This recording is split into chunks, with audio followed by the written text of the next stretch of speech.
ओम शांति।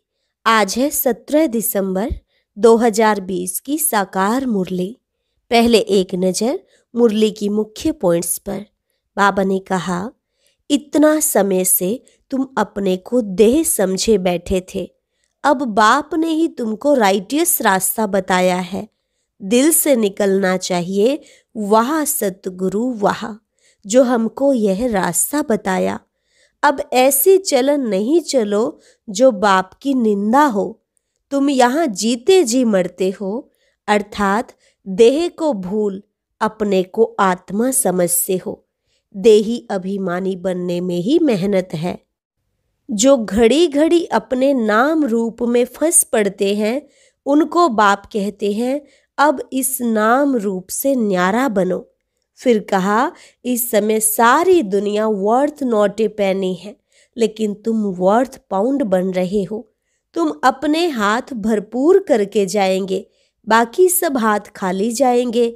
भरपूर होने के लिए ही तुम पढ़ रहे हो।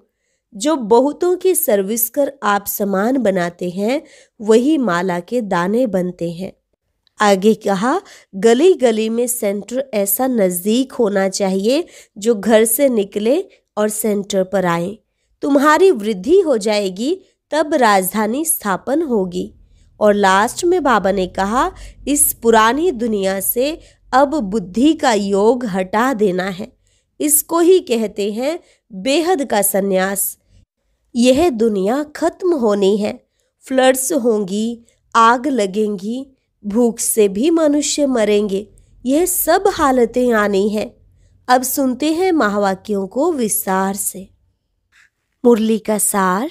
मीठे बच्चे, सतगुरु आया है तुम्हारी ऊंची तकदीर बनाने, तो तुम्हारी चलन बहुत बहुत रॉयल होनी चाहिए। प्रश्न, ड्रामा का कौन सा प्लान बना हुआ है, इसलिए किसी को दोष नहीं दे सकते? उत्तर, ड्रामा में इस पुरानी दुनिया के विनाश का प्लान बना हुआ है। इसमें कोई का दोष नहीं है। इस समय इसके विनाश के लिए प्रकृति को जोर से गुस्सा आया है। चारों ओर अर्थक्वेक होगी, मकान गिरेंगे, फ्लड आएगी, अकाल पड़ेगा। इसलिए बाप कहते हैं, बच्चे, अब इस पुरानी दुनिया से तुम अपना बुद्धि योग निकाल दो। सतगुरु की श्रीमत पर चलो। जीते जी देह का भान छोड़ अपने को आत्मा समझ बाप को याद करने का पुरुषार्थ करते रहो। गीत, हमें उन राहों पर चलना है जहाँ गिरना और संभलना है। ओम शांति। बाबा ने पूछा, किन राहों पर चलना है? गुरु की राह पर चलना है। यह कौन सा गुरु है? उठते बैठते मनुष्यों के मुख से निकल जाता है, वह गुरु। गुरु तो अनेक हैं, वह गुरु किसको कहेंगे? किसकी महिमा गाएंगे? सतगुरु एक ही बाप है। भक्ति मार्ग के ढेर गुरु हैं, कोई किसकी महिमा करते, कोई किसकी महिमा करते हैं। बच्चों की बुद्धि में है, सच्चा सतगुरु वो एक है, जिसकी ही वाह मानी जाती है। सच्चा सतगुरु है तो जरूर झूठे भी होंगे। सच होता है संगम पर। भक्ति मार्ग में भी सच की महिमा गाते हैं। ऊंच ते ऊंच बाप ही सच्चा है, जो ही लिबरेटर गाइड भी बनता है। आजकल के गुरु लोग तो गंगा स्नान पर व तीर्थों पर ले जाने के गाइड बनते हैं। यह सतगुरु तो ऐसा नहीं है, जिसको सभी याद करते हैं, हे पतित पावन आओ। पतित पावन सतगुरु को ही कहा जाता है, वही पावन बना सकते हैं। वो गुरु लोग पावन बना न सके। वह कोई ऐसे नहीं कहते कि मामेकम याद करो। भल गीता भी पढ़ते हैं, परंतु अर्थ का पता बिल्कुल नहीं है। अगर समझ से सतगुरु एक है, तो अपने को गुरु नहीं कहलाते। ड्रामानुसार भक्ति मार्ग की डिपार्टमेंट ही अलग है, जिसमें अनेक गुरु अनेक भक्त हैं। यह तो एक ही है। फिर यह देवी देवताएं पहले नंबर में आते हैं, अभी लास्ट में है। बाप आकर इन्हों को सतयुग की बादशाही देते हैं, तो और सबको ऑटोमेटिकली वापस जाना है। इसलिए सर्व का सद्गति दाता एक कहा जाता है। तुम समझते हो, कल्प कल्प संगम पर ही देवी देवता धर्म की स्थापना होती है। तुम पुरुषोत्तम बनते हो, बाकी और कोई काम नहीं करते। गाया भी जाता है, गति सद्गति दाता एक है। यह बाप की ही महिमा है। गति सद्गति संगम पर ही मिलती है। सतयुग में तो है एक धर्म, यह भी समझ की बात है ना, परंतु यह बुद्धि देवे कौन? तुम समझते हो, बाप ही आकर युक्ति बताते हैं, श्रीमत देते हैं। किसको? आत्माओं को। वह बाप भी है, सतगुरु भी है, टीचर भी है, ज्ञान सिखलाते हैं ना। बाकी सब गुरु भक्ति ही सिखलाते हैं।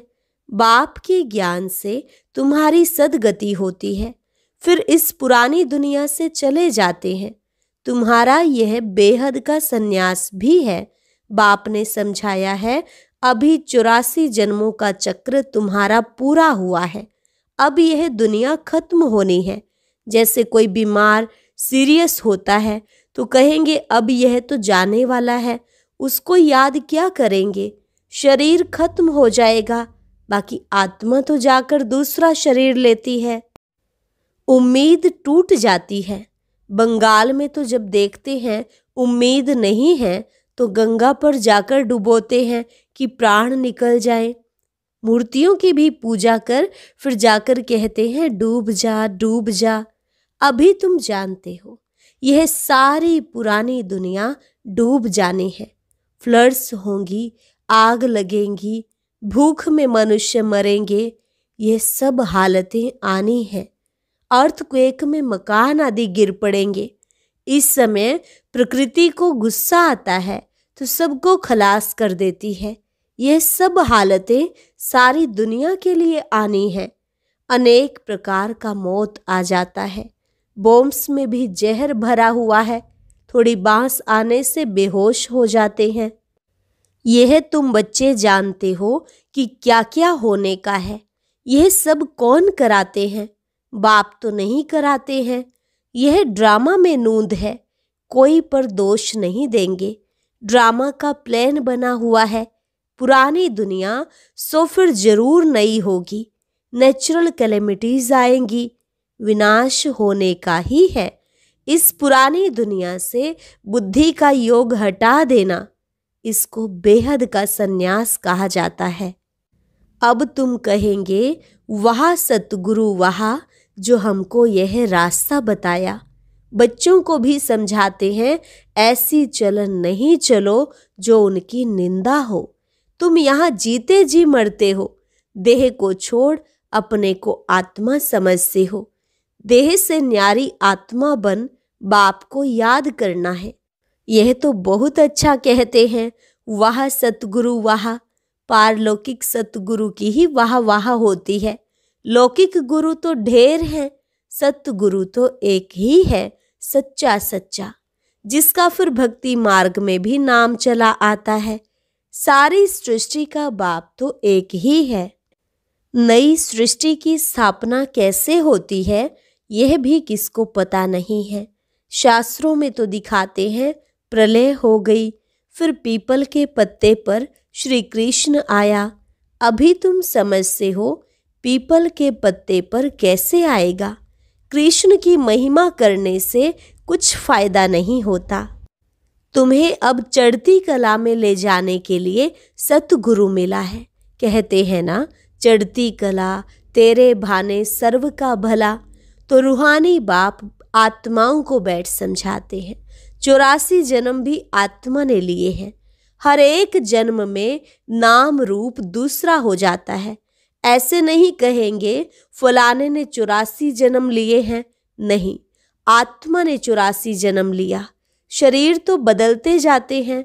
तुम्हारी बुद्धि में यह सब बातें हैं। सारी नॉलेज बुद्धि में रहनी चाहिए। कोई भी आए तो उनको समझाएं, आदि में था ही देवी देवताओं का राज्य, फिर मध्य में रावण राज्य हुआ, सीढ़ी उतरते रहे। सतयुग में कहेंगे सतो प्रधान, फिर सतो रजो तमो में उतरते हैं, चक्र फिरता रहता है। कोई कोई कहते हैं बाबा को क्या पड़ी थी जो 84 के चक्र में हमको लाया, लेकिन यह तो सृष्टि चक्र अनादि बना हुआ है, इनके आदि मध्य अंत को जानना है। मनुष्य होकर अगर नहीं जानते तो वह नास्तिक है। जानने से तुमको कितना उच्च पद मिलता है। यह पढ़ाई कितनी उच्च है। बड़ा इम्तिहान पास करने की दिल में खुशी होती है ना, हम बड़े थे बड़ा पद पाएंगे। तुम जानते हो यह लक्ष्मी नारायण अपने पूर्व जन्म में सीख कर फिर मनुष्य से देवता बने। इस पढ़ाई से यह राजधानी स्थापन हो रही है। पढ़ाई से कितना उच्च पद मिलता है, वंडर है ना। इतने बड़े बड़े मंदिर जो बनाते हैं अथवा जो बड़े बड़े विद्वान आदि हैं, उनसे पूछो सतयुग आदि में इन्होंने जन्म कैसे लिया, तो बता नहीं सकेंगे। तुम जानते हो यह तो गीता वाला ही राजयोग है। गीता पढ़ते आए हैं परंतु उससे कुछ फायदा नहीं है। अब तुमको बाप बैठ सुनाते हैं। तुम कहते हो बाबा हम आपसे 5000 वर्ष पहले भी मिले थे। क्यों मिले थे? स्वर्ग का वर्षा लेने, लक्ष्मी नारायण बनने के लिए। कोई भी छोटे बड़े बूढ़े आदि आते हैं, यह जरूर सीख कर आते हैं। एम ऑब्जेक्ट ही यह है। सत्यनारायण की सच्ची कथा है ना, यह भी तुम समझते हो। राजाई स्थापन हो रही है। जो अच्छी रीति समझ लेते हैं उनको आंतरिक खुशी रहती है। बाबा पूछेंगे हिम्मत है ना राजाई लेने की? कहते हैं बाबा क्यों नहीं, हम पढ़ते ही हैं नर से नारायण बनने। इतना समय हम अपने को देह समझ बैठे थे, अब बाप ने हमको राइटियस रास्ता बताया है। देही अभिमानी बनने में मेहनत लगती है। घड़ी घड़ी अपने नाम रूप में फंस पड़ते हैं। बाप कहते हैं इस नाम रूप से न्यारा होना है। अब आत्मा भी नाम तो है ना। बाप है सुप्रीम परम पिता। लौकिक बाप को परम पिता नहीं कहेंगे। परम अक्षर एक ही बाप को दिया है, वह गुरु भी इनको कहते हैं। तुम सिख लोगों को भी समझा सकते हो।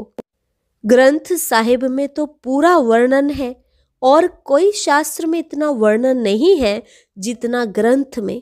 जप साहिब सुखमनी में है। यह बड़े अक्षर ही 2 हैं। बाबा कहते हैं साहिब को याद करो तो तुमको 21 जन्म लिए सुख मिलेगा। इसमें मूंझने की तो बात ही नहीं।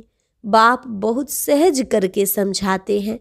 कितने हिंदू ट्रांसफर हो जाकर सिख बने हैं।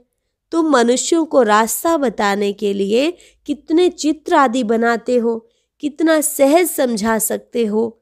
तुम आत्मा हो, फिर भिन्न भिन्न धर्मों में आए हो। यह वैरायटी धर्मों का झाड़ है। और कोई को यह पता नहीं है कि क्राइस्ट कैसे आता है। बाप ने समझाया था नई आत्मा को कर्म भोग नहीं हो सकता। क्राइस्ट की आत्मा ने कोई विकर्म थोड़े ही किया जो सजा मिले। वह तो सतो प्रधान आती है जिसमें आकर प्रवेश करती है। उनको क्रॉस आदि पर चढ़ाते हैं, क्राइस्ट को नहीं। वह तो जाकर दूसरा जन्म ले बड़ा पद पाती है। पोप के भी चित्र हैं।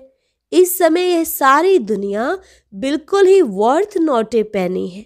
तुम भी थे, अब तुम वर्थ पाउंड बन रहे हो, हीरे तुल्य बन रहे हो। ऐसे नहीं कि उन्हों के वारिस पिछाड़ी में खाएंगे, कुछ भी नहीं। तुम अपने हाथ भरपूर कर जाते हो, बाकी सब खाली हाथ जाएंगे। तुम भरपूर होने के लिए ही पढ़ते हो। यह भी जानते हो जो कल्प पहले आए हैं वही आएंगे। थोड़ा भी सुनेंगे तो आ जाएंगे, सब इकट्ठे तो देख भी नहीं सकेंगे। तुम ढेर प्रजा बनाते हो, बाबा सबको थोड़े ही देख सकते हैं। थोड़ा बहुत सुनने से भी प्रजा बनते जाते हैं। तुम गिनती भी नहीं कर सकेंगे। तुम बच्चे सर्विस पर हो, बाबा भी सर्विस पर है। बाबा सर्विस बिगर रह नहीं सकते। रोज सुबह को सर्विस करने आते हैं, सत्संग आदि भी सुबह को करते हैं। उस समय सबको फुर्सत होती है। बाबा तो कहते हैं तुम बच्चों को घर से बहुत सवेरे भी नहीं आना है और रात को भी नहीं आना चाहिए, क्योंकि दिन प्रतिदिन दुनिया बहुत खराब होती जाती है। इसलिए गली गली में सेंटर ऐसा नज़दीक होना चाहिए जो घर से निकले सेंटर पर आए, सहज हो जाए। तुम्हारी वृद्धि हो जाएगी तब राजधानी स्थापन होगी। बाप समझाते तो बहुत सहज हैं। यह राजयोग द्वारा स्थापना कर रहे हैं, बाकी यह सारी दुनिया होगी ही नहीं। प्रजा तो कितनी ढेर बनती है, माला भी बननी है। मुख्य तो जो बहुतों की सर्विस कर आप समान बनाते हैं, वही माला के दाने बनते हैं। लोग माला फेरते हैं परंतु अर्थ थोड़े ही समझते हैं। बहुत गुरु लोग माला फेरने के लिए देते हैं कि बुद्धि इसमें लगी रहे। काम महाशत्रु है, दिन प्रतिदिन बहुत कड़ा होता जाएगा। तमो प्रधान बनते जाते हैं। यह दुनिया बहुत गंदी है। बाबा को बहुत कहते हैं हम तो बहुत तंग हो गए हैं, जल्दी सतयुग में ले चलो। बाप कहते हैं धीरज धरो, स्थापना होनी ही है, यह खातिरी है। यह खातिरी ही तुमको ले जाएगी। बच्चों को यह भी बताया है तुम आत्माएं परम धाम से आई हो, फिर वहां जाना है, फिर आएंगे पार्ट बजाने, तो परम धाम को याद करना पड़े। बाप भी कहते हैं मामेकम याद करो तो विकर्म विनाश होंगे। यही पैगाम सभी को देना है, और कोई पैगंबर मैसेंजर आदि है नहीं। वे तो मुक्ति धाम से नीचे ले आते हैं, फिर उनको सीढ़ी नीचे उतरना है। जब पूरे तमो प्रधान बन जाते हैं तब फिर बाप आकर सबको सतो प्रधान बनाते हैं। तुम्हारे कारण सबको वापस जाना पड़ता है, क्योंकि तुमको नई दुनिया चाहिए ना। यह भी ड्रामा बना हुआ है। बच्चों को बहुत नशा रहना चाहिए। अच्छा, मीठे मीठे सिकिलधे बच्चों प्रति मात पिता बाप दादा का याद प्यार और गुड मॉर्निंग। रूहानी बाप की रूहानी बच्चों को नमस्ते। रूहानी बच्चों की रूहानी बाप दादा को नमस्ते नमस्ते, गुड मॉर्निंग। धारणा के लिए मुख्य सार। पहली पॉइंट, इस देह के नाम रूप से न्यारा होकर देही अभिमानी बनना है। ऐसी चलन नहीं चलनी है जो सतगुरु की निंदा हो। दूसरी पॉइंट, माला का दाना बनने के लिए बहुतों को आप समान बनाने की सेवा करनी है। आंतरिक खुशी में रहना है कि हम राजाई लेने के लिए पढ़ रहे हैं। यह पढ़ाई है ही नर से नारायण बनने की। वरदान, कल्याणकारी वृत्ति द्वारा सेवा करने वाले सर्व आत्माओं की दुआओं के अधिकारी भव। कल्याणकारी वृत्ति द्वारा सेवा करने वाले सर्व आत्माओं की दुआओं के अधिकारी भव। कल्याणकारी वृत्ति द्वारा सेवा करना, यही सर्व आत्माओं की दुआएं प्राप्त करने का साधन है। जब लक्ष्य रहता है कि हम विश्व कल्याणकारी हैं, तो अकल्याण का कर्तव्य हो नहीं सकता। जैसा कार्य होता है वैसी अपनी धारणाएं होती हैं। अगर कार्य याद रहे तो सदा रहम दिल, सदा महादानी रहेंगे। हर कदम में कल्याणकारी वृत्ति से चलेंगे। मैंपन नहीं आएगा, निमित्तपन याद रहेगा। ऐसे सेवाधारी को सेवा के रिटर्न में सर्व आत्माओं की दुआओं का अधिकार प्राप्त हो जाता है। स्लोगन, साधनों की आकर्षण साधना को खंडित कर देती है। ओम शांति। आज की अव्यक्त मुरली जरूर सुने। उसके लिए ऊपर दिए गए बॉक्स को टच करें।